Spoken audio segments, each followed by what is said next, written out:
Group CD অর্থাৎ শিক্ষাকর্মীদের ভবিষ্যৎ কি অনিশ্চিত? তারা কি আর স্কুলে যেতে পারবে না, এমনকি বেতনও পাবে না? এই সমস্ত বিষয় নিয়ে একটা ধোঁয়াশার সৃষ্টি হয়েছে।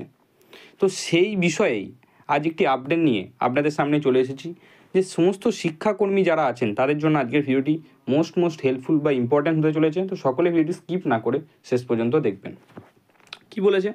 আমরা সকলেই জানি বা অবগত যে সুপ্রিম কোর্টের নির্দেশ দিয়েছেন কি, যে 31শে ডিসেম্বর পর্যন্ত যোগ্য শিক্ষক ও শিক্ষিকারা স্কুলে যেতে পারবেন।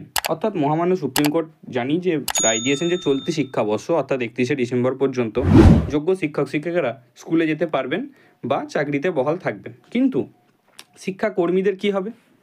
মহামান্য সুপ্রিম কোর্ট জানিয়েছেন যে শিক্ষাকর্মীরা স্কুলে যেতে পারবে না, অর্থাৎ তারা চাকরিতে বহাল থাকবে না। তাদেরকে আবার নিজেদের পরীক্ষার মাধ্যমে নিজেদের যোগ্যতার প্রমাণ করতে হবে, তবেই তারা আবার চাকরিতে বহাল থাকবে বা স্কুলে যেতে পারবেন, এমনকি তবেই তাদের বেতন পাবেন। তো এই পর্যন্ত যে আপডেট সেটা আমি আগের একটি ভিডিওতেও জানিয়ে দিয়েছিলাম। এবার তাহলে আমি কেন বলছি যে তাদের ভবিষ্যৎ অনিশ্চিত হতেও পারে? ভিডিও শেষে সেটা আপনারাই বিচার করবেন যে তাদের ভবিষ্যৎ কি এখন অনিশ্চিত অর্থাৎ অন্ধকারের দিকে এগিয়ে যাচ্ছে। ঠিক আছে, তার জন্য ভিডিওটি সকলে শেষ পর্যন্ত দেখবেন। কি বলা আছে দেখে নিই। এইরূপ পরিস্থিতিতে অর্থাৎ যখন শিক্ষক শিক্ষিকারা চাকরির অনুমতি পাচ্ছে কিন্তু শিক্ষাকর্মীরা অনুমতি পাচ্ছে না, এইরূপ পরিস্থিতিতে শিক্ষাকর্মীরাও যাতে 31শে ডিসেম্বর পর্যন্ত চাকরিতে বহাল থাকতে পারেন, এই বিষয়ে একটি আইনি প্রক্রিয়া চালিয়ে যাওয়ার আশ্বাস দিয়েছেন মাননীয় শিক্ষামন্ত্রী ব্রাত্য বসু। অর্থাৎ আমাদের মাননীয় শিক্ষামন্ত্রী ব্রাত্য বসু আশ্বাস দিয়েছেন যে 31শে ডিসেম্বর পর্যন্ত যাতে শিক্ষাকর্মীরা অর্থাৎ গ্রুপ সিডি যারা স্টাফ আছেন তারাও যাতে চাকরিতে বহাল থাকেন, সেই বিষয়ে তিনি একটি আইনি প্রক্রিয়া চালিয়ে যাবেন বা কোর্টের কাছ থেকে সেই বিষয়ে একটি রক্ষা কবচ তিনি নিয়ে আসবেন। ঠিক আছে, আরও কী কী তথ্য উঠে এসেছে? মাননীয় শিক্ষামন্ত্রী আরও জানান যে 21 তারিখের মধ্যেই যোগ্য ও অযোগ্যদের তালিকাও প্রকাশ করা হবে।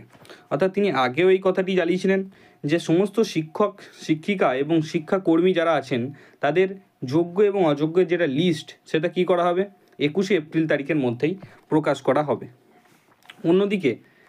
অন্যদিকে কি হয়েছে? অন্যদিকে বলেছে শুক্রবার দুপুরে গ্রুপ ডি এবং সির শিক্ষাকর্মীরা একটি মিছিলের আয়োজন করেছিলেন। সেই মিছিল থেকে কী কী তথ্য উঠে এসেছে বা তাদের কী বক্তব্য, সেই বিষয়গুলিও আমরা শুনে নেব।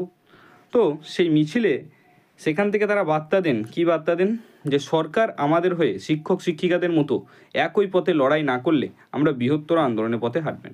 অর্থাৎ যেমনভাবে তারা মহামান্য সুপ্রিম কোর্ট শিক্ষক শিক্ষিকাদের চলতি শিক্ষাবর্ষ পর্যন্ত চাকরিতে বহাল রেখেছেন, তাদেরও একমাত্রই দাবি যে তাদেরকেও যেন চলতি শিক্ষাবর্ষ পর্যন্ত চাকরিতে বহাল রাখা হোক বা হয়।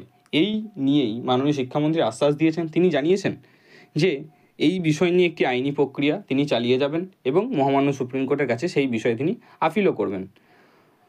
তো এবার আপনারাই বিচার করবেন যে শিক্ষাকর্মীদের ভবিষ্যৎ কি এখন অনিশ্চিত নাকি স্টেডলি তাদের অনিশ্চিত নয়। তো এই পর্যন্তই আপডেট উঠে এসেছিল। তো সেই সমস্ত আপডেট আপনাদের সামনে জানিয়ে দিলাম। পরবর্তী কোনো আপডেট এলে অবশ্যই জানিয়ে দেবো। ততক্ষণ সকলে ভালো থাকবেন, সুস্থ থাকবেন।